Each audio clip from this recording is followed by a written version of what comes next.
Alright, we are in live and সবাইকে welcome জানিয়ে দিচ্ছি পিপলস রেডিও 91.6 এফএম এ। আর সবাইকে প্রথমেই জানাচ্ছি ঈদ মোবারক। আর ঈদের এই বিশেষ সময়টার মধ্যে কিন্তু আপনাদের সাথে বিশেষ একটা লাইভ আড্ডা নিয়ে আপনাদের সাথে এই মুহূর্তে হাজির হয়ে গিয়েছি ঈদ হই হুল্লোড়ে। তো সময় এখন ঠিক 10টা বেজে 32 মিনিট। তো বুঝতেই পারছেন আমরা কিন্তু অলরেডি লাইভ আড্ডা শুরু করে দিয়েছি, যেটা বলার ছিল যে অলরেডি পোস্ট গিয়েছে। তো আমাদের সাথে আজকে যিনি আছেন তিনি হচ্ছেন নানান গুণে গুণান্বিত একজন ব্যক্তি আমাদের সাথে আছেন। তো তার কথা যদি বলতে চাই তাহলে বিউটি উইথ ব্রেন বলতে হবে, সাথে হচ্ছে সোশ্যাল ওয়ার্কার এবং সেই সাথে সাথে মিস ওয়ার্ল্ড বাংলাদেশ 2019 আমাদের রাফা নানজিবা তোরসা আপু। তো আপুকে ওয়েলকাম জানিয়ে নিচ্ছি। Eid thank Mubarak you so আপু। Much and Eid Mubarak. ঈদ মোবারক আপনাকে, প্লাস ঈদ মোবারক আমাদের ভিউয়ার্স যারা আছে সবাইকে, বা যারা শুনছেন তাদের সবাইকে। And thank you so much, like that was a very, what should I say, a big introduction. Thank you. Okay, so আপুর দিন কেমন কাটছে, কেমন আছেন আপু? আর আজকে যেহেতু ঈদের দিন, ঈদটা কেমন কাটলো? একটা ভিন্ন রকম ঈদ আমরা এবার পালন করলাম বাসায় বসে। Thank you so much. দিন, বা যদি আমি পার্টিকুলারলি অল ওভার কোয়ারেন্টিনের কথা বলি, সো থাকে অল্প স্বল্প টেনশনে, মানে অল্প স্বল্প না, ভালোই টেনশনে কাটছে। মানে তারপরে পজিটিভ থাকতে হবে, পজিটিভ না থাকলে তো আসলে লাইফে বুস্টটা পাওয়া যায় না। তো পজিটিভ থাকার চেষ্টা করছি, যদিও প্রতিনিয়ত ব্যাড নিউজ গুলো আমরা সবাই পাচ্ছি। এন্ড পাশাপাশি আজকের দিনটা আসলে ইউজুয়ালি যেভাবে করে কাটানো হয় হয়তো বা সেভাবে করে কাটানো হয়নি সবার ক্ষেত্রে আসলে এটা। কিন্তু আমার কাছে যেটা মনে হয়, হয়তো বা আমরা সবাই নতুন জামা হয়তো বা পরতে পারিনি, বা কোলাকুলি করতে পারিনি, বা হাতে হাতে সেলামিটা নিতে পারিনি, কিন্তু যাই হোক সবাই সুস্থভাবে নিজের ভালোবাসার মানুষদের সাথে যে ঈদটা পালন করতে পারছি, বা পরিবারের মানুষদের সাথে না পারলেও যে ওনারা যে সুস্থ আছেন সেটা যে আমরা জানি, এক্স্যাক্টলি। ওইটাই আসলে সবচাইতে বড় আনন্দের একটা বিষয় ঈদ উদযাপনের দিক থেকে। তো ওই দিক থেকে বলতে গেলে আলহামদুলিল্লাহ ভালোই, দিনটা দ্যাটস ভালোই। গ্রেট। সো ভিউয়ার্স যারা এই মুহূর্তে আমাদেরকে শুনছেন, ভিউয়ার্স এবং লিসেনার্স যারা আছেন, সবাইকেই বলবো এই মুহূর্তে কিন্তু আমরা লাইভে আছি এবং ঈদ হই হুল্লোড় একটা আড্ডা নিয়ে কিন্তু পিপলস রেডিও 91.6 এফএম থেকে আছি। তো আপনারা কিন্তু সহজে আমাদের সাথে কানেক্ট হয়ে যেতে পারেন। সো দ্যাট যেটা করতে হবে, পিপলস রেডিও 91.6 এফএম যে ফেসবুক পেজটি রয়েছে সেখানে চলে আসলেই আপনি কিন্তু পিন পোস্টে লাইভে আমাদেরকে পেয়ে যাবেন এবং সেখানে জাস্ট কমেন্ট করতে হবে। এবং আমাদের সাথে কিন্তু আজকে আছে মিস ওয়ার্ল্ড বাংলাদেশ 2019 এর তোরসা আপু। তো আপনার কাছে যদি কোনো কোশ্চেন থেকে থাকে সেটাও কিন্তু আমাদের জানাতে পারেন। তো বেশি বেশি কমেন্ট করতে হবে এবং আমাদের লাইভটি কিন্তু শেয়ার করে দিতে হবে। তো আপুর কাছে চলে যাব। আপু, রোজার ঈদ তো আমরা কাটালাম আজকে সারাদিন। রোজার ঈদের কথা যদি বলি, তো ঈদের কোন জিনিসটা না থাকলে আপনার কাছে মনে হয় যে ঈদটা খুব মিসিং মনে হবে, যে খুব বেশি মিস করা হচ্ছে, বা এই জিনিসটা না হলে আমার কাছে রোজার ঈদ মনেই হয় না? তো এইরকম কিছু কি স্পেসিফিক ভাবে আছে? ডেফিনেটলি রোজার ঈদের কথা যদি বলতে হয়, আমি হচ্ছি খুব বেশি ফুড লাভার, আমি কিন্তু প্রচুর ফুডি। তো একটা জিনিস ওকে। যেটা আমার প্রত্যেক রোজার ঈদে যেটা থাকতে হয় সেটা হচ্ছে জিলাপি। আমার ওকে। জিলাপি হচ্ছে is a must. And jalebi যদি আমার রোজার ঈদে একদিন, মানে একটা ইফতারে যদি না খাওয়া হয়, মানে যে কোনো একটা ইফতারে খেতেই হবে আমার যে কোনো একটা দিন, তাহলে আমার কাছে আচ্ছা। ইন আ সেন্স মনে হয় যে এটা আসলে হলো না, তো রমজানটা ফুলফিল হলো না। বাট না, ডেফিনেটলি অ্যাপার্ট ফ্রম দ্যাট আরেকটা বিষয় যেটা হচ্ছে যেটা আপনি ফার্স্টেই বললেন যে about the charity and social ওয়ার্কের যে জায়গাটা, এই জায়গাটা আসলে আমি একদম খুব ছোটবেলা থেকে করছি। সো এটা আমার একটা লাইফের পার্ট হয়ে গিয়েছে। সো রোজার টাইমটাতে আসলে আমার দেখা যায় হচ্ছে, আমি ক্লাব থেকে বলি, আমার পার্সোনালি বলি, বা ফ্যামিলিগত ভাবে বলি, আমাদের অ্যাক্টিভিটিটা অনেক বেশি বেড়ে যায়। তো যখন এই জিনিসটাতে কোনো ধরনের একটা ব্যাঘাত পড়ে, ওটা আবার আমাকে খুব বেশি ফিল করায় যে হয়তোবা এই রমজান মাসটা অনেক বেশি অসম্পূর্ণ থেকে গেছে, বা ওরকম একটা বিষয়। এন্ড আরেকটা বিষয় যেটা হচ্ছে আমি অ্যাড না করলেই নয়, সেটা হচ্ছে আমার রমজান বা আমার ঈদ বা আমার যে কোনো ফেস্টিভ্যাল আসলে এখন খুব একটা বেশি ফুলফিল হয় না, কারণ আমার লাইফের সবচেয়ে একটা ইম্পর্টেন্ট পার্ট ছিলেন আমার বাবা। তো উনি না থাকার কারণে ওই জায়গাটা থেকে আসলে আমার কোনো ফেস্টিভ্যালই ওভাবে করে থাকে না, একটা 100% একটা ফুলফিলমেন্ট যেটাকে বলে। ওই জায়গাটা আসলে এখন হয়তো বা তেমন একটা ফিল করি না। বাট যাই হোক, ভালো আছি আলহামদুলিল্লাহ, এতটুকু। Thank you. That's great. So আপু, রোজার ঈদের এমন কোনো মেমোরিজ কি আছে যেটা কিনা অলওয়েজ সারা জীবন আমাদের মনে থাকবে, এরকম কিছু? রোজার ঈদে আমি ফানি মেমোরি শেয়ার করতে পারি, এন্ড এটা আমি জানি কম বেশি মেবি সবার ফ্যামিলিতে হোক, ফ্রেন্ডদের মধ্যে হোক, কখনো না কখনো হয়েছে। সেটা হচ্ছে আচ্ছা। দুইটা বিষয়। একটা হচ্ছে আমি ইফতার যখন করব, তখন আমার দূরের মসজিদে আজান দিলেও আমি আমার রোজাটা আমি খুলে ফেলবো, এরকম একটা ব্যাপার। কিন্তু সেহরি আচ্ছা। যখন করব, যতক্ষণ হুম, পর্যন্ত না কাছের মসজিদে আজান দিচ্ছে ততক্ষণ পর্যন্ত আমি পানিটা খেতেই পারবো। এরকম একটা টেন্ডেন্সি আমার বাসায় যারা ছোটরা আছে তাদের মধ্যে আমি খুব আচ্ছা। বেশি দেখি। এবং আরেকটা টেন্ডেন্সি সেটা হলো যে হুটহাট করেই ভুল করে খেয়ে ফেলা। এই কাজটা আমি নিজেও করেছি, দেখা গেছে আচ্ছা। হয়তোবা আচ্ছা। মানে থাকে না রোজার মধ্যে থেকে হয়তোবা বাইরে আছি বা কোনো একটা কাজের মধ্যে ইনভলভড আছি, এন্ড সাডেনলি দেখা গেল আমি কিছু একটা খেয়ে ফেললাম, and তখন মনে আসলো যে আয় হায়, আমি তো রোজা রেখেছি, কিভাবে হবে। And তখন পাশে থেকে একজন বলেন যে না সমস্যা নেই, ভুল করে খেলে রোজা ভাঙে না। ও দ্যাটস আ রিলিফ। তো এরকম কিছু মেমোরিজ আছে যেগুলো মনে মাঝে মধ্যেই আসে, and তাই হয় মনে হয় সবার সাথে। গ্রেট। ওকে, সো আপু এবারে যেহেতু বলছিলাম যে একটা ভিন্ন রকম ঈদ আমরা পালন করছিলাম ঘরোয়া ভাবে, তো ঘরোয়া ভাবে ঈদের ক্ষেত্রে নতুন কিছু কি করা হয়েছিল? লাইক আমরা অনেকেই রান্না করতে পছন্দ করি, বাট আমাদের দেখা যায় যে অন্যান্য সময় আমরা হয়তো বা ফ্যামিলি অথবা ফ্রেন্ডস নিয়ে হ্যাং আউট করতে করতে আমাদের সময় চলে যায়। তো এইবার কি রান্নার ব্যাপারে কোনো কিছু মানে অ্যাপ্লাই করা হয়েছিল বা নতুন কোনো রেসিপি ট্রাই করা হয়েছিল? টু বি ভেরি অনেস্ট, আমি খুব একটা বেশি যে রান্না মানে রান্না করি বা রান্না করতে হুম, খুব হুম, বেশি পছন্দ করি তা না, আমি খেতে খুব পছন্দ করি। কিন্তু রান্না করার দিকটাতে খুব বেশি না। হ্যাঁ, কিন্তু এটা বলতে পারি যে এবার দেখা গিয়েছে যেহেতু সবাই একসাথে বাসায় আছি, অন্যান্য সময় হয়তো বা সেটা আমি রোজা বলি বা ঈদ বলি, দেখা যায় এই যে যেটা বললেন যে ফ্রেন্ডসরা মিলে বের হওয়া হয়, এই হয় সে হয়। হুম, হুম, তো বাসায় দেখা গিয়েছে আমার বাসায় যারা আছেন ওনারা অনেকে অনেক রকম রেসিপি বানিয়েছেন নতুন নতুন, তো ওগুলো ট্রাই করা হয়েছে। বাট আমি আমি হুম। খুব একটা বেশি রান্না করি না। ওকে, সো আমাদের সাথে দেখতে পাচ্ছি কমেন্টে অনেকেই কানেক্ট হয়ে আছেন, যেমন এমডি দীপুকে দেখতে পাচ্ছি, বিপুল রকিব আছেন, আর ফাহাদ আছেন আমাদের সাথে, খন্দকার আছেন। তো সবাই মোটামুটি ঈদ মোবারক জানিয়ে যাচ্ছেন। তো ঈদ মোবারক তো অবশ্যই জানাবেন, তার সাথে জানাতে হবে যে আপনাদের ঈদটা কেমন কাটলো, বা তোরসা তোরসা আপুর কাছে যদি কোনো কোশ্চেন থেকে থাকে সেটাও জানাবেন। আচ্ছা, আপুর কাছে একটা কোশ্চেন, মানে মোস্ট কমন পিপল এই ভুলটা করে থাকে, মিস্টেকটা করে থাকে, আপুর নাম কি তোরসা নাকি তোরসা? আচ্ছা, আমার নাম হচ্ছে তোরসা, আচ্ছা। এন্ড আমার পুরো নামটা আমি আরেকবার ক্লিয়ার করি, সেটা হচ্ছে রাফা ননজিবা তোরসা। এই মিস্টেকটা আপনারাও করেছেন, এন্ড ব্যাপারটা খুবই খুবই ফানি ছিল। মানে দেখা আচ্ছা। গিয়েছে আমাকে একজন বললো যে আপু এরকম পিপলস রেডিওতে আপনি তো আসছেন এরকম এরকম, আমি বললাম হ্যাঁ, বলে যে আপনার নামটা তো ওখানে তোরহানা কি জানি লিখেছে। আমি বলি কি বলেন আপনি, আমি তখন আবার আপনাকে টেক্সট করলাম দ্যাট ও মাই গড আমার নামটা তো এরকম। It's very common. এন্ড যদি আমি বলি যে তোরসা এন্ড তোরসাটাকে অনেকে মিক্স আপ করে, তাহলে তোরসা নামটা হচ্ছে বেসিক্যালি অ্যারাবিক, এন্ড এটার মিনিং আচ্ছা। হচ্ছে পৃথিবী। সো দ্যাট মানে ওই নেমটার আলাদাই একটা বৈশিষ্ট্য আছে, সো ওটা আসলে তোরসা না, ইটস তোরসা। আচ্ছা, তোরসা। ওকে, Yes. একটা মোস্ট কমন একটা জিনিস দেখলাম যে যতগুলো মানে আপুর যতগুলো এসেছিল, তো সেইগুলোতে মোটামুটি সবারই এই কমন একটা জিনিস কোশ্চেন থেকে থাকে। তো আমিও আপুর কাছে আসলে ক্লিয়ার করার জন্য এই মুহূর্তে লাইভে আপুর কাছে জিজ্ঞেস করে নিলাম। আচ্ছা, তো ভালো লাগলো। আর আপুর কাছে জানতে চাইবো যে আপু নিজেকে যদি বলা হয় যে তিনটা শব্দে ব্যাখ্যা করার কথা, সেক্ষেত্রে আমাদের তোরসা আপু নিজেকে তিনটা শব্দ কি দিবে? কোন তিনটা শব্দ আপনি চুজ করবেন? নিজেকে যদি তিনটা শব্দে ব্যাখ্যা করতে হয়, হুম। তিনটা শব্দের মধ্যে হচ্ছে পজিটিভিটি, ওকে। ইতিবাচকতা, ওকে। কনফিডেন্স, আর what should I say, ambivert. মানে এক্সট্রোভার্টও ওকে। না, ইন্ট্রোভার্টও না, ইন বিটুইন সামথিং। আচ্ছা, দ্যাটস গ্রেট। তো আপু অবসর সময়গুলোতে কি করা হয়? যেহেতু আমরা জানি যে আপু মোটামুটি সোশ্যাল ওয়ার্কার, সেই সাথে সাথে কিন্তু পড়াশোনার দিক থেকেও মোটামুটি অনেকটা অ্যাক্টিভ। তো সবকিছু মিলিয়ে যদি বলা হয় যে অবসর সময়টাকে কোনটাকে বেশি প্রায়োরিটি দেওয়া হয়? ওরকম করে আসলে আমার কাছে অবসর সময় বলতে ওরকম কোনো সময় আমি খুব একটা বেশি নিই না।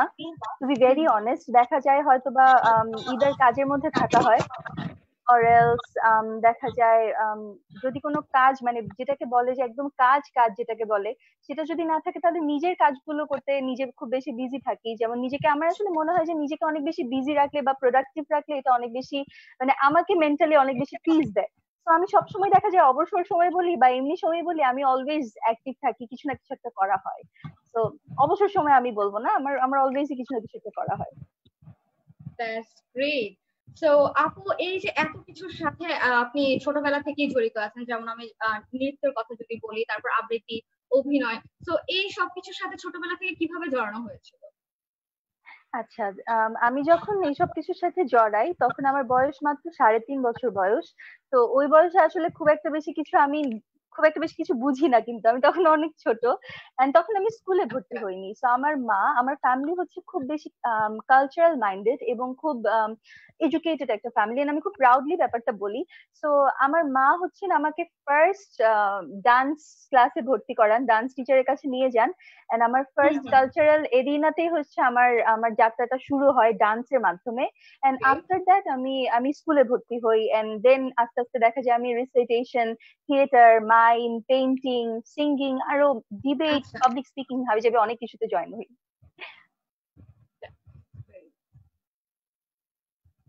তো এই সবকিছুর মধ্যে একটা জিনিস জানতে পেরেছিলাম যে আপু প্রধানমন্ত্রী শেখ হাসিনার কাছ থেকে কিন্তু পুরস্কার পেয়েছিলেন, তো সেই গল্পটার কথা শুনতে চাইবো। আচ্ছা, বাট আমি ফার্স্ট একটা জিনিস আমার একটু কনফিউজ লাগছে যে আমি আমার স্ক্রিনটা কি আসলে আটকে আছে না এম আই ওকে? কাজ আপনার স্ক্রিনটা কিন্তু আটকে আছে আমার কাছে যেটা মনে হচ্ছে। Okay. No, it's okay now, it's okay now. এখন ঠিক ওকে। আছে, এখন আচ্ছা ঠিক আচ্ছা আছে। ওকে। আচ্ছা।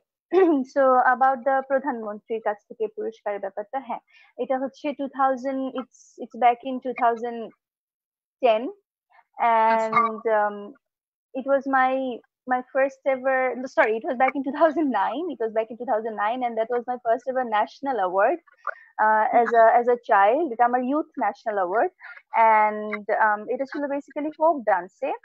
তখন এটা এটা কম্পিটিশনটা হচ্ছে বঙ্গবন্ধু শিশু কিশোর জাতীয় প্রতিযোগিতা, এটাকে বলা হয়, এটা এখনো হয়। এন্ড ওই প্রতিযোগিতাটাতে যারা হচ্ছে প্রত্যেকটা ডিভিশন থেকে যারা ফার্স্ট হয় দে কম্পিট।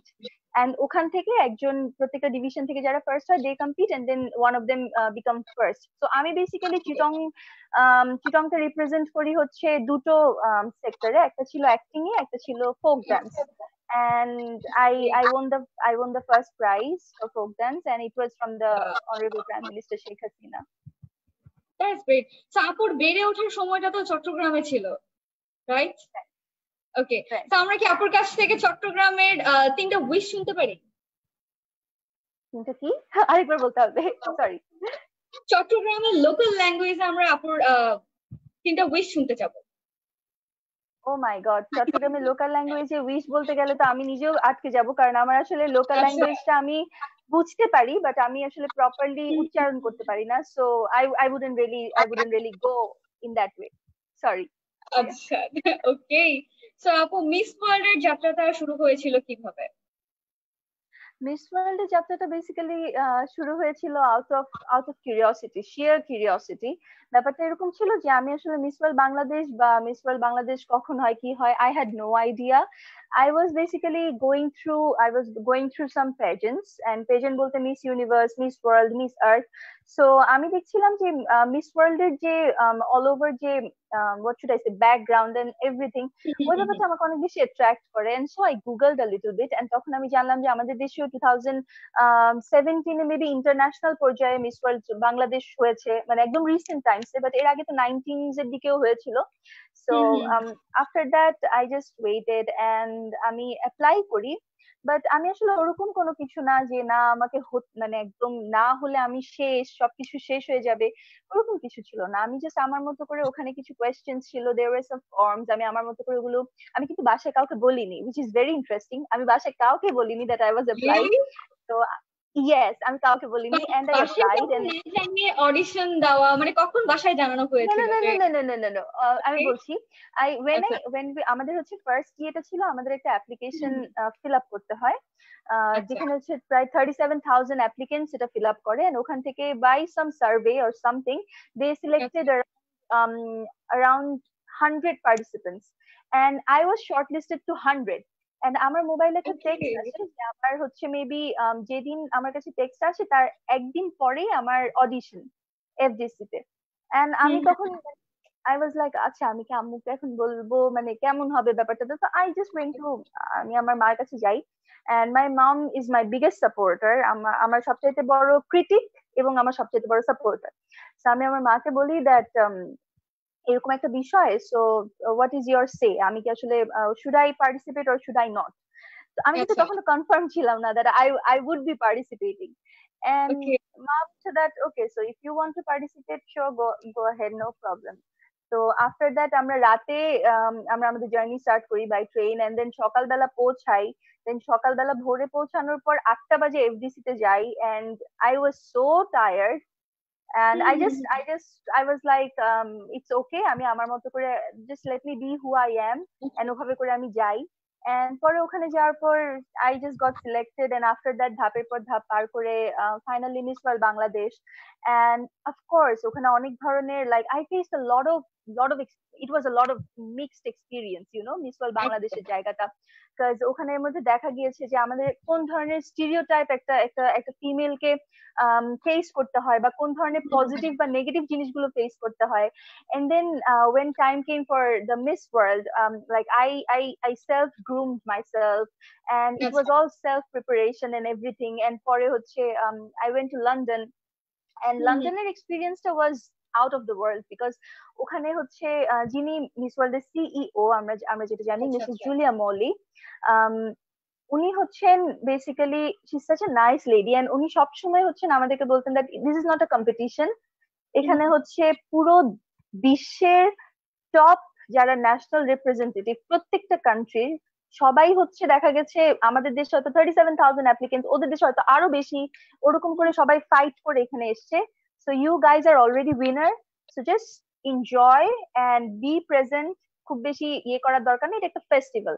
হ্যাঁ, ডেফিনেটলি কম্পিটিটিভ ভাবটা ছিল, বাট কখনো যে মানে যখন কম্পিটিশনের কোন একটা সেগমেন্ট চলছে অতটুকু পর্যন্তই, একটা ব্যাপার থাকে না যে না কম্পিটিশনের পরেও আমরা কোনো ধরনের কথা বলবো না বা কোনো ই করবো না, ওরকম কিছুই ছিল না। মানে it was such a fun experience. And পাশাপাশি like you know I guess like when you represent your country, যখন আপনি আপনার দেশকে বাইরে অন্য কোনো দেশ বা অনেকগুলো দেশের সামনে নিজেকে রিপ্রেজেন্ট করবেন, আপনার দেশের কালচার কেমন, আপনার দেশের, আপনি একজন নারী কে রিপ্রেজেন্ট করছেন আপনার দেশে, আপনার দেশের নারীরা আসলে চিন্তা ভাবনা কিভাবে করে, বা তাদের চিন্তা ভাবনা কতটুকু উঁচুতে আছে বা কোন পর্যায়ে আছে, প্রত্যেকটা জিনিস কিন্তু ওই রিপ্রেজেন্টেটিভের মাধ্যমে ফুটে ওঠে। হ্যাঁ, সো ওই জিনিসটা আসলে আমি ধারণ করে বহন করে আমি ওই জিনিসটা করতে পারা, that is once in a lifetime opportunity. So it was what should I say, an experience to cherish always. So আপু, এই যে বাংলাদেশ থেকে যে বাইরে একটা কান্ট্রিতে রিপ্রেজেন্ট করেছেন, তারপর যে একটা কালচার ব্যাপারটা বলছিলেন, তো অবশ্যই আমাদের দেশের থেকে অন্যান্য দেশের কালচার গুলো আলাদা হবে। সো এমন কোন কালচার কি ওইখানে গিয়ে ফেস করা হয়েছে, বা এমন কিছু কি ফেস করা ছিল যে আপনি হয়তোবা সেটার সাথে অভ্যস্ত না, বা আপনাকে কোপ আপ করতে হয়েছে, বা আপনার কাছে কিছুটা উইয়ার্ড লেগেছিল বাট করতে হয়েছে, সামহাও সেটা ম্যানেজ করে আসতে হলো?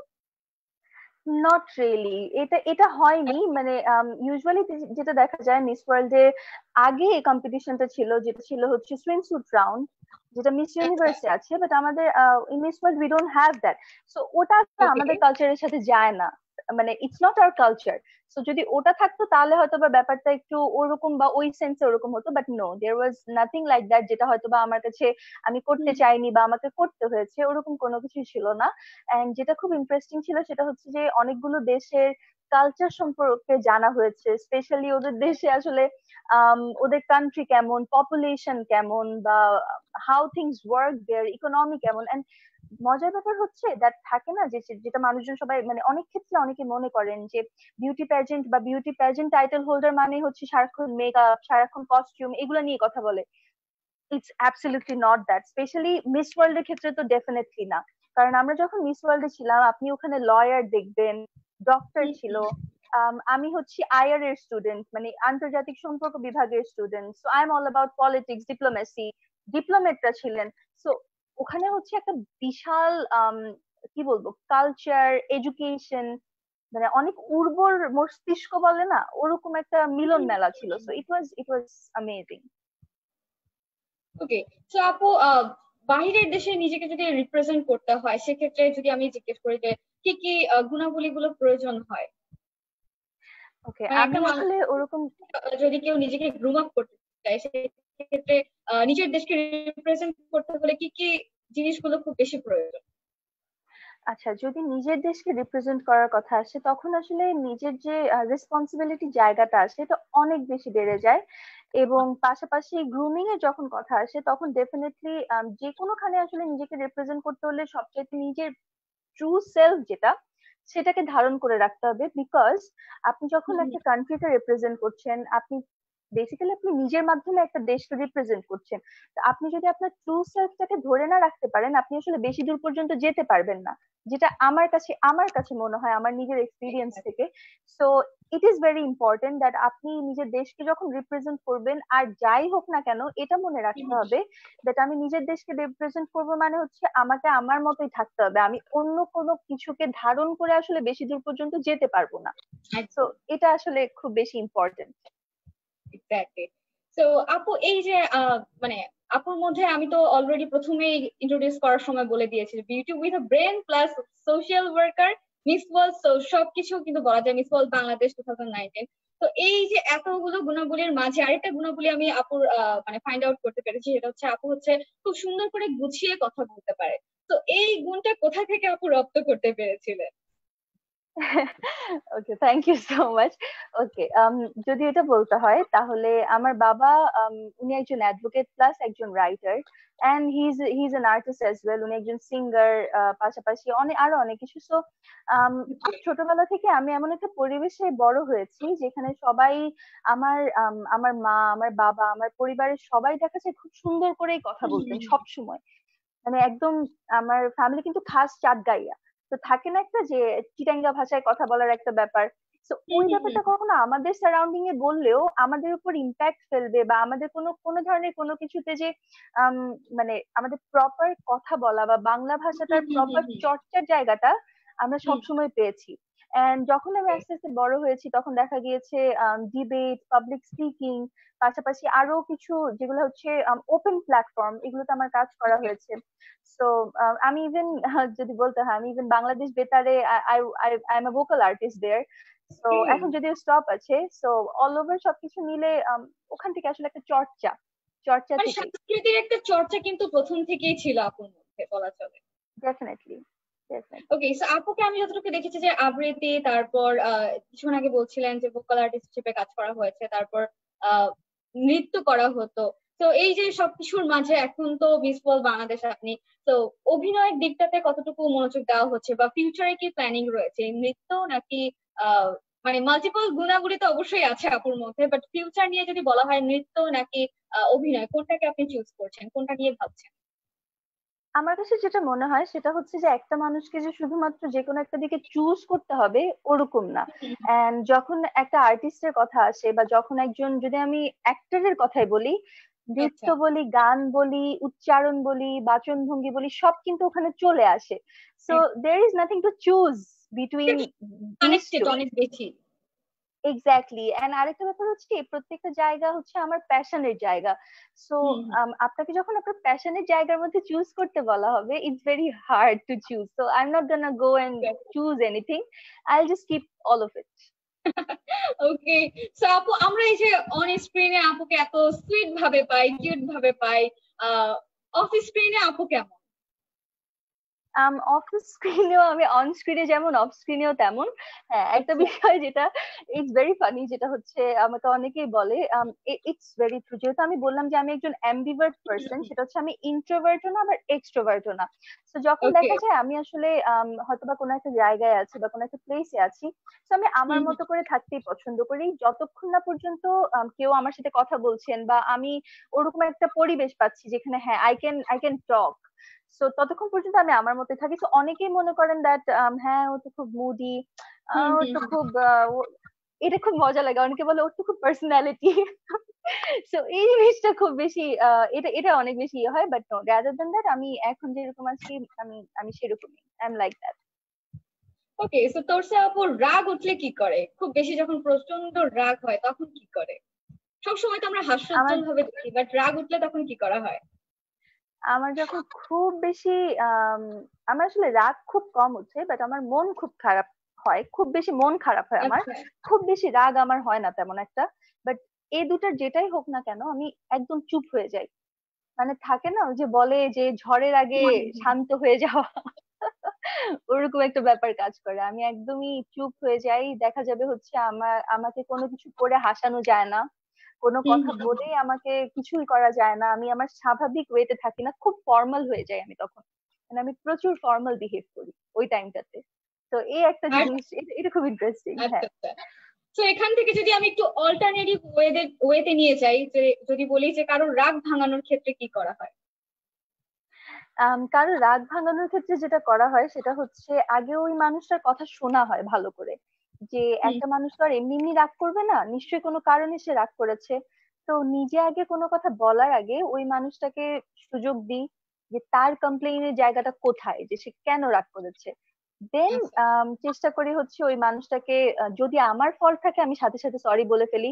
আমার ফল্ট না হুম। থাকলেও আমি আসলে সরিটা বলে রাখি, যে হয়তোবা তোমার কাছে মনে হচ্ছে যে এটা আমার fault, but still I am sorry, but ব্যাপারটা হচ্ছে এরকম। So okay. I go for a very, what should I say, শান্তশিষ্ট অ্যাপ্রোচ যদি বলি, আমি খুব শান্তভাবে ব্যাপারটাকে অ্যাপ্রোচ করি। ওকে, সো আপু আমাদের সাথে অনেকেই কমেন্টস এ কানেক্ট হয়ে আছেন। তো যারা এই মুহূর্তে কানেক্ট আছেন তাদেরকে বলবো যে অবশ্যই আপুর কাছে কোনো কোশ্চেন থেকে থাকলে সেটা জানাতে পারেন। আর এছাড়া আমরা যে লাইভটিতে রয়েছি, ঈদের হই হুল্লোড় আড্ডা নিয়ে কিন্তু আপনাদের সাথে আছি তোরসা আপুর সাথে। আর আমাদের সাথে যারা আছেন তাদেরকে বলবো বেশি বেশি করে শেয়ার দিতে হবে। ওকে, সো দেখতে পাচ্ছি আমাদের সাথে দীপু আছেন, বিপুলকে আছে দেখতে পাচ্ছি। ফাহাদ খন্দকার আছেন, বলছেন আপুর নামটা মারাত্মক কঠিন, কে রেখেছে আপু এই নামটা এবং এই নামের মানে কি? আচ্ছা, থ্যাংক ইউ। ওকে, আমার নামটা মারাত্মক কঠিন, এটা আমি খুব বেশি পাই। তো আমার নামটা রেখেছে বেসিক্যালি আমার বাবা, আমার ফুপি এবং আমার মা, তিনজনে মিলে আচ্ছা। রেখেছেন। আমার নামটার অর্থ হলো সুন্দর পৃথিবী। রাফা নামজিবা বাহ। অর্থ হচ্ছে সুন্দরের যতগুলো সিনোনিম আছে, হুম প্রত্যেকটা হুম। প্রতিশব্দগুলো, এবং তোরসা অর্থ পৃথিবী, তো সুন্দর পৃথিবী। দ্যাটস গ্রেট, আপুর নামের সাথে আপুর নিজেরও কিন্তু অনেক বেশি মিল রয়েছে, আমরা কিন্তু বলতেই পারি। দীপঙ্কর দাস আছেন আমাদের সাথে, বলছেন হাই আপুরা কেমন আছো? আলহামদুলিল্লাহ অনেক ভালো আছি আমরা। তোরসা আপুর কাছে কোনো কোশ্চেন থেকে থাকলে মাস্ট আমাদেরকে জানিয়ে দিবেন কমেন্টের মাধ্যমে। আর অবশ্যই আমরা যে লাইভটিতে এই মুহূর্তে আছি, পিপলস রেডিও 91.6 এফএম যে অফিসিয়াল ফেসবুক ফ্যান পেজটি রয়েছে, সেখানে চলে আসলে কিন্তু আমাদের সাথে পিন পোস্টের লাইভে কানেক্ট হয়ে যেতে পারবেন এবং সেখানেই আমাদেরকে জাস্ট কমেন্ট করে দিতে হবে, তাহলে আমি কিন্তু রিড আউট করে দিচ্ছি। জুবাইর সাকিব আছেন, ঈদ মোবারক বোথ অফ ইউ। ওকে, ঈদ মোবারক আপনাকে। আর দেখতে পাচ্ছি আমাদের সাথে নাহিদ আছেন। উম আচ্ছা, ওকে, আমাদের সাথে আরো অনেকেই দেখতে পাচ্ছি। সিয়াম আছেন জয়েন করে, এ আর রহমান আছেন, সবাই উইশ করে যাচ্ছেন, দ্যাটস গ্রেট। সো আপু আমি যেহেতু বলছিলাম কিছুক্ষণ আগে যে সোশ্যাল ওয়ার্কিং এর দিকটাতে আপুর অ্যাপ্রোচ অনেক আছে, তো সেই দিক থেকে আমি মানে বলবো যে আপুর একটা কিন্তু ফাউন্ডেশন আছে, দ্য স্মাইল ফাউন্ডেশন, যেখানে আপু অ্যাজ এ ফাউন্ডার হিসেবে কাজ করছেন। তো এটার মিশন কি ছিল, কি উদ্দেশ্যকে কেন্দ্র করে বা কোন ধারণা থেকে এই ফাউন্ডেশনটা গড়ে তোলা? Thank you for asking that. The smile ফাউন্ডেশনটা বেসিক্যালি আমার মাইন্ড, বা বলে না যে মাইন্ড চাইল্ড ছিল হচ্ছে অনেক আগে থেকে, কারণ আমি খুব ছোটবেলা থেকে, বলতে 11 বছর বয়স থেকে আমি সোশ্যাল ওয়ার্কের সাথে আছি, এবং আমি হুম সংগঠনের মাধ্যমে সোশ্যাল ওয়ার্ক করেছি। এন্ড তখন থেকে হচ্ছে আমার মূলত নিজের একটা ফাউন্ডেশন বা নিজের কোনো একটা জায়গা থেকে কিছু করার একটা ইচ্ছা সব সময় ছিল। সো আচ্ছা। 2019 আমি মূলত ফাউন্ডেশনটা ফর্ম করি আমার একটা ফ্রেন্ডের সাথে। আমি হুম আর আমার ফ্রেন্ড, আমরা দুজন ফাউন্ডার আছি, আমরা আমরা ফাউন্ডেশনটা ফর্ম করি। বাট ফাউন্ডেশনটার মূল যে তিনটা মোটো, তার মধ্যে একটা হচ্ছে ভ্যালু বেসড এডুকেশন, যেটাতে শুধুমাত্র পুঁথিগত বিদ্যা না, নীতি নৈতিগত যে বিদ্যাটা দরকার আমাদের সেটার উপর ফোকাস হুম করে। হুম এবং আরেকটা হচ্ছে মেন্টাল হেলথ, মানসিক স্বাস্থ্য নিয়ে আমরা কাজ করি, এবং পাশাপাশি এনভায়রনমেন্ট। তো এই তিনটা বিষয় নিয়ে আমাদের মূল ফোকাসটা। এন্ড হুম তার পাশাপাশি হচ্ছে আমাদের এখন একটা প্রজেক্ট চলছে, যেটা হচ্ছে আমরা করব জয়। এই প্রজেক্টটা আমরা বেসিক্যালি করোনা যখন থেকে স্টার্ট হয় তার কিছু পরেই আমরা এই প্রজেক্টটা স্টার্ট করি, এবং এখন পর্যন্ত আমরা প্রায় 100টার উপরে, 100 থেকে 150টার উপরে ফ্যামিলিতে আমরা আমরা উপহার সামগ্রী পৌঁছে দিয়েছি। কালকেও আমাদের কিছু, মানে আগামীকাল ঈদের সেকেন্ড দিনও আমাদের কিছু উপহার সামগ্রী যাবে বিভিন্ন অঞ্চলে। সো হুম। বেসিক্যালি এইভাবে করেই কাজটা করা। এমন কিছু না যে একটা সংগঠন আছে বা ওরকম কিছু, ওই ব্যাপারটা না। ব্যাপারটা হচ্ছে মূলত আমার কাছে মনে হয় যে একটা সংগঠন করার জন্য বা কারোর জন্য কোনো কিছু করতে হলে আমার যে খুব বেশি কিছু থাকতে হবে বা আমার যে অনেক বড় কিছু হয়ে যেতে হবে তা না। আমার ছোটখাটো একটা ভালো ইন্টেনশন থাকলে হয়, আর কিছু ভালো সাপোর্ট থাকলে হয় নিজের চারপাশে, যারা আসলে বুস্টটা করতে পারবে যে ঠিক আছে তুমি এই ডিসিশনটা নিচ্ছ, work on it and this will be successful. তো দ্য স্মাইল ফাউন্ডেশনটার ফরমেশনটাও আসলে ওভাবেই করা, যে দ্য ফাউন্ডেশনটা তুমি ফর্ম করতে চাচ্ছ, ডোন্ট ওয়ারি, আস্তে আস্তে যেতে হবে। তুমি শুরুতেই হয়তো বা অনেক বেশি ফান্ডিং পেয়ে যাবা না, যেটা আমাকে আমার আমার ফ্রেন্ড সে আমাকে প্রায় বলেন যে তুমি শুরুতে হয়তো বা অনেক বেশি ফান্ডিং পেয়ে যাবা না, বা শুরুতেই হয়তো বা দেখা যেতে পারে তুমি হাজার হাজার বা লাখ লাখ মানুষের পাশে তুমি দাঁড়াতে পারবা না, কিন্তু তুমি যদি একটা মানুষের লাইফে তুমি যদি একটা ইম্প্যাক্ট ফেলতে পারো, সেটাও তো অনেক বড় কিছু। তো ওই চিন্তা থেকেই মূলত আমাদের অ্যাক্টিভিটি গুলো স্টার্ট করা। ফান্ড রেজিং চলছে আমাদের, এবং আমার পেজে যদি আমাকে কেউ ফলো করে থাকেন তারা জানবেন যে আমার পেজে প্রায়শই হচ্ছে দেখা যায় আমি ফান্ড কিভাবে তারা দিতে পারবে দেশে বা দেশের বাইরে থেকে, ওগুলো আমি পোস্ট করি। So guys, if any one of you are interested, আমি জাস্ট এমনিতে বলে দিচ্ছি, so if any one of you are interested যে বাসা থেকে কিভাবে আমি কোনো একটা ভালো কাজে যুক্ত হতে পারবো, you can go and check out my page, and ওখানে রাফা নাজিবা তোরসা, ওখানে you can find all the details. Thank you. That's great. So আপনাদের স্মাইল ফাউন্ডেশন থেকে এই মুহূর্তে যেহেতু করোনাকালীন সময়টাতে কাজ করা হচ্ছে, তো কি কি সেফটি মেনটেন করে আপনি কাজ করছেন? ফার্স্ট অফ অল যে জিনিসটা করছি সেটা হচ্ছে আমরা অনেক বেশি ভলেন্টিয়ার ইনভলভ করছি না। আমাদের যে এরিয়াতে আমরা দিচ্ছি এটা আমরা অনেক আগে থেকে আমরা আসলে সিলেক্ট করে রাখি। আমাদের কাছে ইনফরমেশন আছে, we have some sources, it's not like একদম এমনিতে সোর্স না। যে এরিয়াতে আসলে ওই প্রবলেমটা আছে বা যে এরিয়াতে হয়তো বা প্রপার ইয়েটা যাচ্ছে না, ফুড হতে পারে বা মেডিসিন হতে পারে যাচ্ছে না, আমরা বেসিক্যালি লোয়ার মিডল ক্লাস, পাশাপাশি ভিলেজ এরিয়া এবং হিলি এরিয়া গুলাতে কাজ করি। তো এই তিন ক্যাটাগরির মানুষের কাছে আমাদের হেল্পটা যায়। বেশি চেষ্টা করি আমরা লোয়ার মিডল ক্লাস ফ্যামিলির মানুষদের কাছে হেল্প দেওয়ার জন্য। সো আমরা বেশি ভলেন্টিয়ার ইনভলভ করি না, জাস্ট কিছু অল্প সংখ্যক ভলেন্টিয়ার। যেমন আমি যদি বলি, আমরা কক্সবাজারে আমাদের কিছু উপহার সামগ্রী যায়, তো ওখানে আমরা একটা রুমে জাস্ট 3 to 4 ভলেন্টিয়ার্স, ওনারাই হচ্ছেন মূলত প্রায় 40+ ফ্যামিলির কাছে ওগুলো সবকিছু উপহার সামগ্রীগুলো পৌঁছে দেন। প্যাকিং থেকে শুরু করে সবকিছুই, gloves plus mask and everything maintain করে করা হয়। এবং আরেকটা বিষয় যেটা আমরা অবশ্যই এনশিওর করি সেটা হচ্ছে আমাদের ভলেন্টিয়ারদের, ফার্স্ট অফ অল আমাদের ভলেন্টিয়ারদের 100% সেফটিটা, যারাই যতজনই আছেন তাদের। এবং সেকেন্ডলি যে এরিয়াটাতে ওটা দেয়া হচ্ছে ওটা যাতে খুব বেশি হোয়াট শুড আই সে ঘনবসতিপূর্ণ কোনো এরিয়া যাতে না হয়। আমরা চেষ্টা করি যদি কোনো স্লাম এরিয়া হয় ওখানকার মানুষদেরকে আমরা আগে থেকে জানিয়ে দিই যে এই এরিয়াটাতে চলে আসবেন, ডেফিনেটলি মাস্ক পরে আসতে হবে, এটা আমরা ম্যান্ডেটরি করি। সেটা মাস্ক হোক বা রুমাল হোক, অনেকের কাছে মাস্কটা অ্যাভেলেবল থাকে না, এটা স্যাড হলেও সত্যি যে অনেক প্রত্যন্ত অঞ্চলে বলি বা হিলি এরিয়া গুলাতে বলি, সবাই কিন্তু চাইলে সার্জিক্যাল মাস্কটা অ্যাভেলেবল পাচ্ছে না। তো দেখা যায় হয়তো বা গামছা বা রুমাল ওরকম করে তারা ওটা ওটা মুখে দিয়ে তারা যায়, তারা ওখানে আসে, আমরা পিন পয়েন্ট করে দিই সেটা ওখানে যে জিনিসটা অ্যাভেলেবল পাওয়া যায়।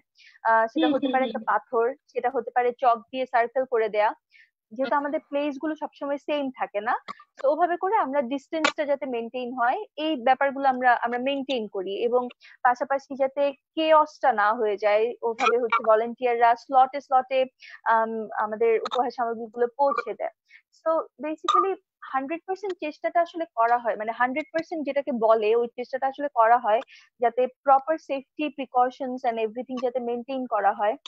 এন্ড তার পাশাপাশি আরেকটা জিনিস যেটা আমরা চেষ্টা করি ভলেন্টিয়ারদের মাধ্যমে, যারা ওখানকার মানুষরা আছে, কারণ দেখা যায় কি আসলে আমরা যারা আমরা যারা জানি বা আমরা যারা ব্যাপারগুলো বুঝি, আমরা আসলে অনেক সময় ভুল করে ফেলি যে আমরা হাত ধোয়ার সময় দেখা যায় পানির কলটা চালু রেখে দিই, প্রচুর পানি অপচয় হয়, প্রচুর পানি নষ্ট হয়। তো ওই জিনিসটা আসলে আমরা ওখানকার মানুষদেরকে বুঝাতে চেষ্টা করি যে আসলে কোন কোন জিনিসগুলো করবে, কোন জিনিসগুলো করবে না, সুন্দর করে আস্তে আস্তে যেভাবে বুঝানো যায়। তো এভাবে করে আসলে করা হয়। That's great. তো আপু এটা নিয়ে ফিউচার কি ভাবছেন? ফিউচার নিয়ে কি প্ল্যানিং আছে? কি বলি আপু, ড্রিমি ওয়ার্ল্ড এর মধ্যে এই মুহূর্তে তার ফাউন্ডেশন নিয়ে কি করা আছে? ফাউন্ডেশনটাকে আমার আসলে শুধুমাত্র আমার এটা ন্যাশনাল না, আমার ইচ্ছা আছে এটা ইন্টারন্যাশনাল একটা ফাউন্ডেশনে রূপান্তর করার। পাশাপাশি যদি আমার আমার ফিউচার নিয়ে বলে, আমার আসলে ড্রিম তো মানুষের একটাই থাকে না, ছোট ছোট অনেকগুলো ড্রিম মিলে একটা বড় ড্রিম থাকে। সো আমি বিলিভ করি ওয়ান স্টেপ এট এ টাইম। সো আমি আমার প্রত্যেকটা অ্যাচিভমেন্টের দিকে ওয়ান স্টেপ করে আগানোটাই পছন্দ করি। সো আমি একদম ডিরেক্টলি আমার ফিউচার প্ল্যান কি টু দ্য পয়েন্ট ওভাবে করে বলে ফেলতেই পারবো না। বাট হ্যাঁ, আমার আমার ইচ্ছা হচ্ছে আমি আমার দেশকে internationally as a very top, it can be artist plus a diplomat or plus anything, but it has to be internationally. আমি আমার দেশকে দেশের নামটাকে বহন করে হচ্ছে নিজেকে রিপ্রেজেন্ট করা সব সময়, not for a competition only. That's great. So আপুকে আমি যতটুকু জানতে পেরেছি যে আপু হালদা একটা ছবিতে কাজ করা হয়েছিল, সেইটার জার্নিটা নিয়ে জানতে চাই। ওকে, হালদাতে যে কাজটা করা হয়েছে সেটা হচ্ছে it was as a junior artist. আমি একজন জুনিয়র আর্টিস্ট হিসেবে কাজ করি ওখানে। যদিও আমাদের আমাদের সিনটা ছিল একদম হালদার শুরুর দিকে, যখন তিশা আপুকে হচ্ছে ওনার ওনার বাসা থেকে উনি গ্রামে খেলাধুলা করেন, খুব প্রাণোচ্ছল একজন মেয়ে। এবং I was her friend in that particular part of the film. So ওখানে হচ্ছে আমরা উনি খেলাধুলা করেন, ওখানে একটা ব্যাঙের বিয়ে হয়, ওই সিনটা, কিছু ডান্সের সিন আছে, পাশাপাশি ওনাকে যে বিয়ে দেয়া হয় ওই সিনটা। So it was all over a very amazing experience. পাশাপাশি আরেকটা ব্যাপার যেটা, um, তৌকির আহমেদ স্যারের সাথে আমার আমার ফার্স্ট টাইম এটা কাজ ছিল। And he is such a sweet person. All over বলতে গেলে ওখানে যারাই ছিলেন প্রত্যেকটা প্রত্যেকটা আর্টিস্ট, প্রত্যেকটা সিনিয়র আর্টিস্ট, প্রত্যেকটা সবাই কিন্তু খুব গুণীজন এবং সবাই অনেক বেশি সিনিয়র। সো একটা ব্যাপার থাকে না যে খুব সিনিয়র, সো আমি কথা বলবো না, বা নো, একটু অ্যাভয়েড করা, ওরকম কোনো বিষয় দেখি নাই। যেটা হচ্ছে একটা ট্রু আর্টিস্টের প্রথম identity, to be very humble, খুব বেশি বিনয়ী হওয়ার যে ব্যাপারটা। সো ওই ব্যাপারটা আসলে আমি দেখেছি এবং ওই বিষয়টা আমি আমি অনেকটুকু শিখতে পেরেছি। এন্ড পাশাপাশি ডেফিনেটলি আপনি যখন খুব বড় বড় আর্টিস্টদের সাথে, আমাদের দেশের ডেফিনেটলি বড় বড় আর্টিস্টদের সাথে যখন আপনি কোন একটা কিছুতে কাজ করবেন, বা বড় যে কোনো কেউ যে খুব এক্সপিরিয়েন্স, আপনি নিজে আসলে অনেক কিছু শিখতে পারবেন। সো অল ওভার বলতে গেলে জার্নিটা খুব, ইট ওয়াজ সামথিং যেখানে আমি অনেক কিছু শিখতে পেরেছি, অনেকগুলো সুন্দর গুণাবলী আমি দেখতে পেরেছি একজন আর্টিস্টের মধ্যে, যেগুলো আসলে থাকা, যেটাকে বলে যে থাকতে হয় বা একজন আর্টিস্টের মধ্যে থাকে। তো ইয়া, দ্যাটস গ্রেট। সো আপু, যদি বলি অভিনয়ের ক্ষেত্রে আপনি আপনার অল্টারনেটিভ বা বিপরীতে ফিল্মের মধ্যে আপনি কাকে খুব বেশি অভিনেতা হিসেবে পছন্দ করবেন? অবশ্যই অবশ্যই আমাকে তো অপশন দিতে সামনে হবে, কাজ করা হবে মুভিতে, তো সেক্ষেত্রে কাকে আপনি আমাকে আমাকে অপশন দিতে হবে, অপশন দিতে হবে। না, give me option? Options. Easy option? আচ্ছা, আমি একটু ফানি অপশন দিই। দুজনের মধ্যে চুজ, দুইজন মানে শুধুমাত্র দুইজনের নাম বলবো, কারণ বেশি অপশন দিলে তখন চুজ করাটা ইজি হয়ে যাবে। তাই আমি দুইজনের নাম দিতে চাচ্ছি। ওকে, লেটস সি। আচ্ছা, ফার্স্ট ওয়ান হচ্ছে অনন্ত জলিল, আর সেকেন্ড ওয়ান হচ্ছে সাকিব খান। আচ্ছা, থার্ড ওকে, অপশন মানে দিচ্ছি আরিফিন শুভ ভাইয়া। তিনটা অপশন। আরিফিন শুভ ভাইয়া, আরিফিন শুভ ভাইয়া। আমি কিন্তু আরিফিন শুভ ভাইয়ার কথাটা মাথায় মাথায় আমার ছিল, আমি জাস্ট বলবো বলবো করে আমি দেখছিলাম আপনি কি অপশন দেন। আরিফিন শুভ ভাইয়া। ওকে, আচ্ছা। সো আপু অবশ্য তো বিপরীতে কাকে চান সেটা তো আমরা জেনে নিলাম। তো আপুর কাছে জানতে চাইবো যে এই যে আপুকে আমরা সবসময় একটা অ্যাক্টিভ সিটিজেন হিসেবে পাই, তো সেই দিক থেকে যদি বলি যে আপু মুভির ক্ষেত্রে কোন ক্যারেক্টারটাকে পছন্দ করবেন, বা আপনাকে যদি বলে যে মুভিতে কাজ করার ক্ষেত্রে আপনি নিজেকে রিপ্রেজেন্ট করতে হলে কোন ক্যারেক্টারটাকে খুব বেশি পছন্দ করবেন, যে এই ক্যারেক্টারটা আপনি ফুটিয়ে তুলতে চাচ্ছেন আপনার মুভিতে, এরকম আচ্ছা, একটা ক্যারেক্টার ওয়েট করছেন? ওরকম কিছু যদি বলতে হয়, আমি আসলে দুটো দুটো পয়েন্ট বলবো। আচ্ছা। প্রথমত হচ্ছে আমি একদম টু দা পয়েন্ট কোনো ক্যারেক্টারের কথা বলবো না। আমার কাছে একজন আর্টিস্টের যে ব্যাপারটা, আমার কাছে যেটা মনে হয়, আমি নিজেও থিয়েটার করি, যে একজন আর্টিস্টকে আসলে ভার্সেটাইল ক্যারেক্টার দিতে পারতে হবে। হ্যাঁ, সো আমার কাছে ভার্সিটালিটির জায়গাটা অনেক বেশি ইম্পর্টেন্ট। এবং সেকেন্ডলি আচ্ছা। যে জায়গাটা আমার কাছে অনেক বেশি ইম্পর্টেন্ট, সেটা হচ্ছে একটা গুড স্ক্রিপ্ট বা একটা গুড প্লট, যেটার মাধ্যমে যেহেতু আমি আমি এমন একটা পজিশনে আছি বা আমার মতো যারাই আছেন, যেমন আপনি নিজেও এমন একটা পজিশনে আছেন যে আপনার কথাগুলো মানুষজন কিন্তু শুনে, whatever you are saying, so you can do anything irresponsible, you know. তো আমার কাছে যেটা মনে হয় দ্যাট হোয়াট,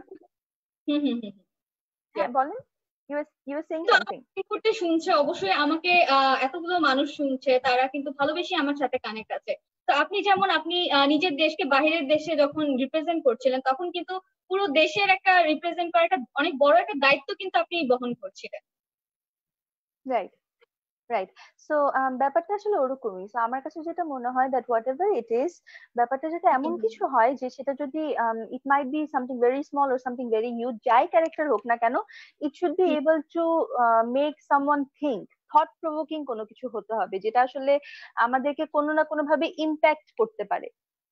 অ্যাটলিস্ট সেটা যদি 10টা না হলে অ্যাটলিস্ট একটা কাজ যাতে আমার এমন কিছু হয় যেটা মানুষকে চিন্তা করতে বাধ্য করবে যে এই ব্যাপারটা কি রাইট, এটা রং, বা যে কোনো, ইট ক্যান বি এনিথিং। তো আমার কাছে দুটো বিষয়, মুভি বা অ্যাক্টিং করার ক্ষেত্রে একজন আর্টিস্টের ভার্সিটিলিটিটা থাকতে পারার ওই সুযোগটা করে দিতে হবে। হ্যাঁ, এবং আরেকটা বিষয় হচ্ছে ডেফিনেটলি আমি যদি আমার জায়গা থেকে বলি, আমি যদি যে কোনো কিছুতে কাজ করি সেটা এমন কিছু হতে হবে যেটা মানুষকে ইন্সপায়ার করতে পারবে এবং পাশাপাশি চিন্তা করতে বাধ্য করতে পারবে। That's great. সো আপু, এই যে মিস ওয়ার্ল্ড বাংলাদেশ থেকে জার্নিটা শেষ করা যখন মুভিতে প্রবেশ করা হচ্ছে, তো সেই ক্ষেত্রে মানে কিছু কিছু নতুন জিনিস তো অবশ্যই ছিল, বা মুভি করার ক্ষেত্রে বড় স্ক্রিনে বড় পর্দায় যখন কাজ করা হচ্ছিল, তো তখন নতুন কি কি এক্সপিরিয়েন্স ছিল যেটা যদি আপনি এই মুহূর্তে দর্শকদের সাথে শেয়ার করতে চান? আচ্ছা, ফার্স্ট অফ অল আমি এখনো পর্যন্ত কোনো মুভিতে কিন্তু কাজ করিনি, বা মিস্টার বাংলাদেশের পরে কোনো মুভিতে আমার এখনো কিন্তু জয়েন করা হয়নি। সো ওভাবে করে আমি একদম ডিরেক্টলি কোনো এক্সপিরিয়েন্সের কথা বলতে পারবো না যে আমার কোনো মুভিতে জয়েন করার এক্সপিরিয়েন্স বা ওরকম কোনো কিছু। হ্যাঁ ডেফিনেটলি যদি আমি বলি যে আমি যদি একজন জুনিয়র আর্টিস্ট হিসেবে একটা মুভিতে কাজ করেছি, তো আমি সিনিয়র একজন সিনিয়র আর্টিস্ট বা মেইন ক্যারেক্টারের কাজগুলো কিরকম হতে পারে বা যে কোনো মুভির কাজ কিরকম হতে পারে সেটা আমার কিছুটা হলেও নলেজ আছে, যেহেতু থিয়েটার করা হয় বা ওটা কিছু করা হয়। তো বড় পর্দার ব্যাপারটা যেটা, সেটা হচ্ছে অনেক কম, ইন আ সেন্স আমার কাছে যেটা মনে হয় যে অনেক বেটার ক্যাপটিভেটিং একটা ইয়ে থাকতে হয়, যেমন যে কোনো একটা স্ক্রিপ্ট দিল বা যে কোনো একটা character, so when you are acting তখন ওই ক্যারেক্টারটাতে ইজিলি নিজেকে ভেঙে নতুন করে গড়তে পারার যে ব্যাপারটা, ওটা একজন আর্টিস্টের জন্য অনেক বেশি ইম্পর্টেন্ট। সো সিন্স আমি এখনো পর্যন্ত কোনো একটা মুভিতে কাজ করিনি, সো আপনার কোয়েশ্চেনের টু দ্য পয়েন্ট আনসার আমি এখন দিতে পারছি না। আচ্ছা, ওকে। সো আপুর কাছে যদি জানতে চাই যে আপুর পুরো লাইফের মধ্যে একটু, পুরো মানে হোল লাইফের মধ্যে যদি বলি যে সবচেয়ে উইয়ার্ড কোন সিচুয়েশন ছিল কি, যেটা কখনো ক্যামেরার সামনে শেয়ার করা হয়নি? ওকে, হ্যাঁ, এটা এটা আসলে ক্যামেরার সামনে আমার শেয়ার করা হয়ে গিয়েছে। আপনারা যদি না আচ্ছা। জানেন আমি একটু বলি দ্যাট এটা আমার শেয়ার করা হয়েছিল এনটিভি মার্কস অলরাউন্ডারে। আমি 2010 এর পুরো কান্ট্রিতে I was the first runners up. So আচ্ছা। ওই সময়টাতে আমাদেরকে বলা হয়েছিল যে আমাদের যদি কোনো পেট নেম থেকে থাকে সেটা স্কুলে বা ফ্রেন্ডদের মধ্যে, সেটা কি। সো বেসিক্যালি আমাকে দুটো পেট নেমে ডাকা হতো। একটা ছিল ব্রায়ান লারা, আচ্ছা। as you all know, he's a cricketer, he's a world famous cricketer. And আরেকটা ছিল হচ্ছে লেডি গুন্ডি অর লেডি হিটলার। আমাকে এখনো পর্যন্ত লেডি হিটলার বলা হয় বিকজ যাই হোক না কেন, however I am or whatever it is, আচ্ছা। whenever I see something wrong or anything, সেটা আমি আসলে I act, আমি কিন্তু অ্যাক্ট করে ফেলি ওই জায়গাটাতে। এন্ড সো একবার একটা একটা ইন্টারেস্টিং ঘটনা বলি, সেটা হচ্ছে আমি যখন স্কুলে, so a few of the boys, আমি আমি লিটল জো স্কুলে ছিলাম। So a few of the boys তারা হচ্ছেন আমাকে ব্রায়ান লারা বলে বলে তো মানে আমাকে খুব টিজ করছিল। তো আমার খুব মানে মেজাজ খারাপ হয়ে যায়, যেটাকে বলে যে রাগ হয়ে গেছিল অনেক বেশি। তো আচ্ছা। তখন আমি আরো অনেক ছোট, তখন মেবি আমি ক্লাস 5 বা 6 এ পড়ি, হয়তো 4 5 6 এরকম কিছু হবে। তো আমি কি করি, অ্যাসেম্বলির আগে আগে করে ওই ছেলেগুলোকে ওয়াশরুমে আটকে দিই। এন্ড ওরা ওই পুরো time from assembly to maybe tiffin period তারা ওয়াশরুমেই থাকে। এন্ড আমি তাদেরকে আটকানোর পর তারা like it was very interesting because এরপর থেকে তারা আর আমাকে ব্রায়ান লারা কখনোই ডাকেনি। So that was an very interesting, I don't know, maybe খুবই পচা একটা কাজ করেছি, বাট যাই হোক আমার জন্য খুবই ইন্টারেস্টিং একটা কাজ ছিল। Because why would you tease someone, তাই না? কি দরকার পড়েছে কাউকে টিজ করার জন্য? সো আমার that was a funny experience. Okay, so আপুর কাছে আপুর একটা গুণ আর একটা দোষ নিয়ে জানতে চাইবো। আমার একটা গুণ হচ্ছে আমি আমি যে কোনো কিছুতে সবসময় ইতিবাচক থাকার চেষ্টা করি না, আমি ইতিবাচক থাকি। এবং আচ্ছা। আরেকটা দোষ হচ্ছে সেটা হচ্ছে আমি দেখা যায় খুব চট করে হয়তো বা কোনো একটা বিষয় যখন আমার কাছে এথিক্যালি আমার সাথে যায় না, আমি চট করে ওটা মেনে নিতে পারি না, কারণ সবার দেখা যায় না কিছু বেসিক কিছু ইথিক্স থাকে। তো ওই জিনিসটাতে যখন আমার ক্লাস আসে তখন আমি আসলে মানে আমার কাছে মনে হয় যে বাবা আমার নেগেটিভ কোনো কিছু লাগবে না লাইফে, এটা যেই যে জিনিসই হোক না কেন please let it go. But এই জিনিসটা আসলে আমার কাছে মনে হয় যে ইন প্র্যাকটিক্যাল লাইফ এটা এটা আসলে একটা ইনোসেন্স, একটা পজিটিভ নেগেটিভ দুটো মিলানো একটা গুণ। তো এটা আমার ওকে, একটা নেগেটিভ। তো আমরা কিন্তু আপুর কাছ থেকে মানে কি বলবো, পুরোপুরি লেফটেও না, পুরোপুরি একদম রাইটেও না, আমরা কিন্তু মিক্স একটা অ্যান্সার পাচ্ছি। তো আপুর কাছে এই মুহূর্তে জানতে চাইবো যে মার্কিং, আপুকে বলবো মার্কিং করতে, সেটাকে জিজ্ঞেস করে যে আপু মানুষ হিসেবে নিজেকে কত মার্কিং করবেন আউট অফ 10? এখন কোনো মানুষ ডাব হিসেবে বা মুখ মিক্স করা যাবে না। আউট অফ 10 নিজেকে মানুষ হিসেবে কত মার্কিং করবেন? আমি আসলে এটা না মার্কিং, আমি নিজেকে নিজে তো করতে পারবো না মানুষ হিসেবে কত মার্কিং আমি কিভাবে নিজেকে করবো। You should ask our viewers how much they will mark me. So guys আপনারা আমাকে বলেন কত যে থেকে মার্কিং করবেন? যদি বলি নিজের উপর কনফিডেন্স লেভেল থেকে কত মার্ক আপনি দিতে চান নিজেকে? নিজের উপর কনফিডেন্স লেভেল থেকে আমি I would give myself a 10। That's great, that's great. So আপুর এই যে এতগুলো কাজ করে এসেছেন, মানুষের মন জয় করে, পুরো দেশটাকে আপনি রিপ্রেজেন্ট করে এসেছেন বাহিরের একটা কান্ট্রিতে। সো এই জার্নিটার মধ্যে আপুর লাইফের টার্নিং পয়েন্টটা কোথায় ছিল?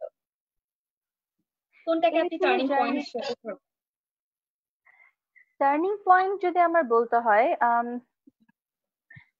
it was not really a turning point, it was most of like a বুস্টটা কোন ওকে। দিকে ছিল দ্যাট থাকে না যে প্রত্যেক আমি যেটা বললাম ওয়ান স্টেপ এট আ টাইম। সো আমার হয়তো বা যে স্টেপটা আমি এখন বা যে প্ল্যাটফর্মটা আমি এখন চলে এসেছি ওই হুম হুম প্ল্যাটফর্মটাতে হয়তো বা আমার স্টেপটা আস্তে আস্তে নেয়ার যে জায়গাটা ছিল সেই জায়গাটাতে আমি আম, দুটো সিঁড়ির জায়গায় চারটা সিঁড়ি বেয়ে আমি একটা প্ল্যাটফর্মে বা একটা একটা পয়েন্ট টার্ন ওভার যেটাকে বলে ওই এটাতে এসেছি। সো ডেফিনেটলি আই গেস এই পুরো আমার যদি পুরো লাইফটা বলি এবং আমার পুরো জার্নিটা বলি Miss World Bangladesh to Miss World and everything, hmm এই হুম পুরো হুম। ব্যাপারটাই আসলে আমার জন্য একটা ইনোসেন্স, একটা টার্নিং পয়েন্ট ছিল, একটা স্টেপ আপ ছিল আমার ড্রিমস এর প্রতি বা অ্যাচিভমেন্ট গুলোর প্রতি। That's great. আপু অবসর সময়তে কি করতে পছন্দ করে থাকেন? আচ্ছা, আপনার কাছে এই কোশ্চেনটা নিব, বাট কিছু কমেন্টস আমি নিয়ে নিতে চাচ্ছি, অলরেডি অনেকেই আছেন এই মুহূর্তে।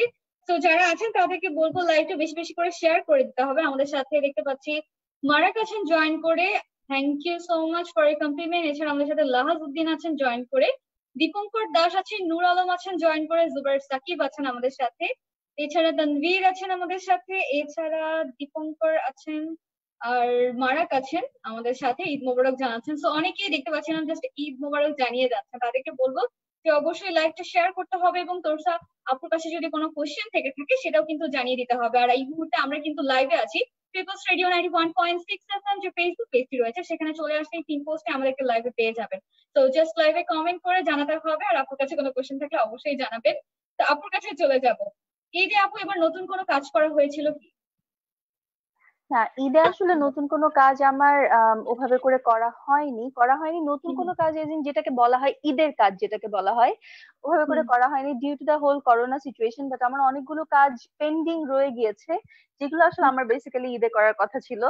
সো হ্যাঁ, ইটস ভেরি ট্রু যে আমার করোনার কারণে আমার অনেকগুলো কাজ পেন্ডিং রয়ে গেছে, অনেকগুলো নতুন কাজ পেন্ডিং রয়ে গেছে। ডেফিনেটলি ইনশাল্লাহ করোনা পরিস্থিতি শেষ হলে হয়তোবা যেটা ঈদের মধ্যে হওয়ার কথা ছিল সেটা ঈদের পরে আমরা আপনার সবাই আমি আমি নিজেও দেখতে পাবো।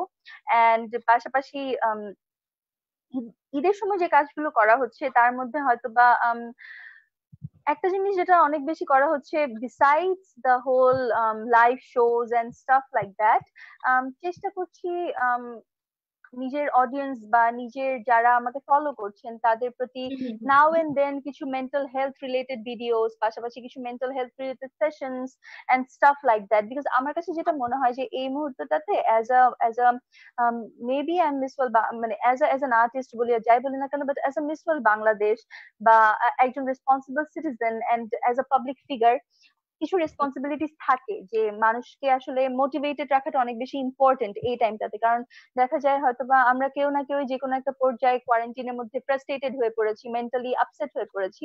সো এই জিনিসটা আসলে করে যাচ্ছি। ওকে, সো আপু কোয়ারেন্টাইনে আমরা কিন্তু অলমোস্ট 2 মান্থ প্লাস আমরা কিন্তু লকডাউনে আছি, বাসায় অবস্থান করছি।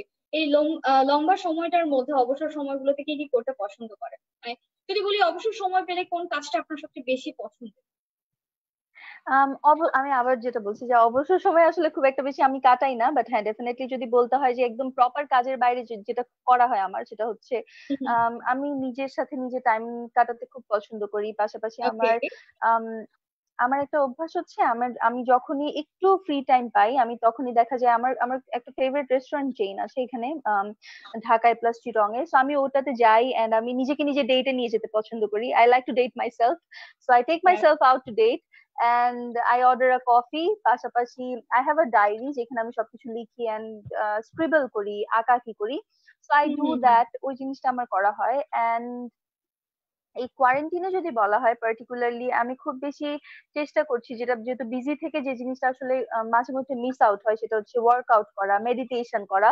এই জিনিসটাতে রেগুলার একটা অভ্যাস তৈরি করার এখনো চেষ্টা করছি, যাতে ইয়োগা, মেডিটেশন এন্ড ওয়ার্কআউট এই জিনিসগুলো রেগুলার বেসিসে করা, একটা প্রপার টাইম টু টাইম টাইমটা বাড়িয়ে, এবং নতুন নতুন কিছু জিনিস শেখার চেষ্টা করছি। It's more like what should I সে, যে তোরসা 2.0 ভার্সন থেকে 2.1 ভার্সন যদি হওয়া যায়, খারাপ তো না, তাই না?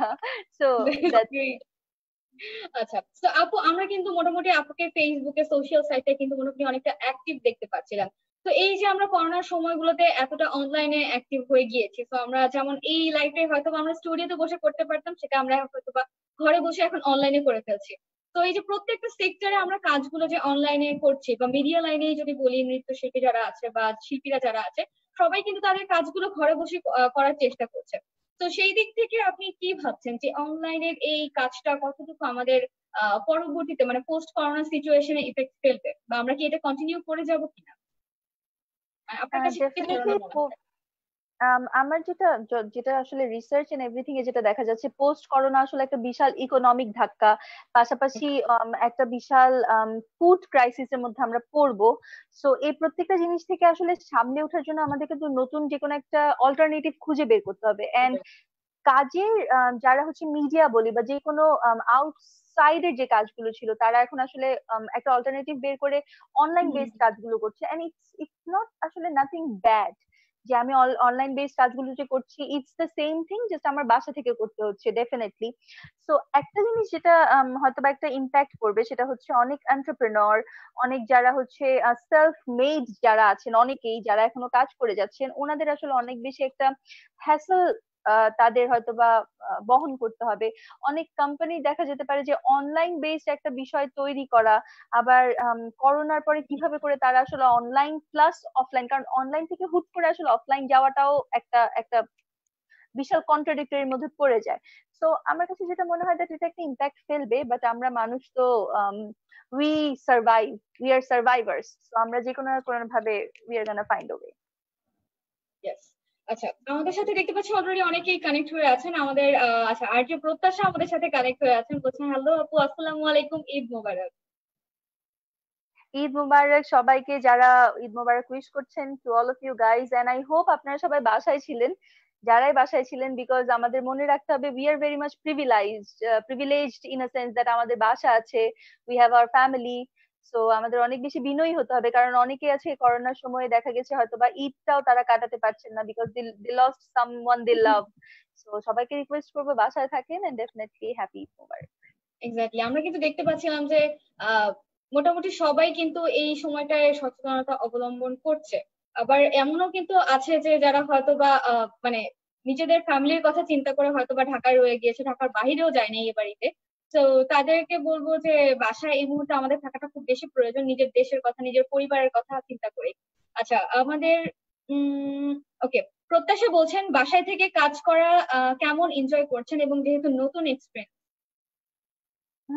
বাসা থেকে কাজ করাটা আমি আসলে খুব বেশি এনজয় করছি, বিকজ এটা ইন আ সেন্স আমি যেটা বললাম আমার কাজের মধ্যে থাকতে অনেক বেশি ভাল লাগে। সো মাঝখানে যখন for least certain period of time দেখা যাচ্ছিল হয়তো বা এই টাইপের কাজগুলো করা হচ্ছিল না, বিকজ লাইভ সেশন করা বা দেখা যাচ্ছে কোনো একটা কোনোখানের জন্য একটা ভিডিও করা বা একটা ডান্স রেডি করে এটা আমার কোথাও পাঠাতে হচ্ছে। তো একটা একটা হাইপ কাজ করে না নিজের মধ্যে, একটা একটা খুব চঞ্চলতা কাজ করে। সো ওই জিনিসটা আসলে খুব বেশি মিস করছিলাম। So it's a very amazing experience, আমার কাছে খুবই ভালো লাগছে। That's great. সো আমাদের সাথে ইসলাম আছেন জয়েন করে, তারপর দেখতে পাচ্ছিলাম দিগন্তের শেষে দীপু আছেন জয়েন করে, সোহেল রানা আছেন, এছাড়া আমাদের সাথে শিববির আছেন জয়েন করে, সাকিব আছেন, মারেক আছেন জয়েন করে, নিলয় আছেন, এছাড়া আচ্ছা, এছাড়া আমাদের সাথে দেখতে পাচ্ছি নূরে আলম আছেন জয়েন করে, তানভীর আছেন, নাহিদ আছেন আমাদের সাথে, সিয়াম আছেন জয়েন করে, এ আর রহমান আছেন, ঝর্ণা আছেন, অনেকেই কিন্তু আছেন আমাদের সাথে এই মুহূর্তে কানেক্ট হয়ে। তো দেখতে দেখতে আমরা অলরেডি লাস্টে চলে এসেছি, একদম শেষ সময়টুকুতে চলে এসেছি। তো আপু আমরা এই মুহূর্তে পিপলস রেডিও থেকে যেহেতু লাইভে আছি ঈদ আড্ডা নিয়ে, তো পিপলস রেডিওর উদ্দেশ্যে যদি কিছু বলতেন এবং পিপলস রেডিওর অল লিসনারদের উদ্দেশ্যে যদি কিছু বলতেন। Thank you so much. First of all, thank you so much, People's Radio, and definitely RJ Rima, apnakeo. You are a very amazing RJ. And Thank you. Pashapashi, I would like to wish definitely all of you guys a very happy Eid Mubarak.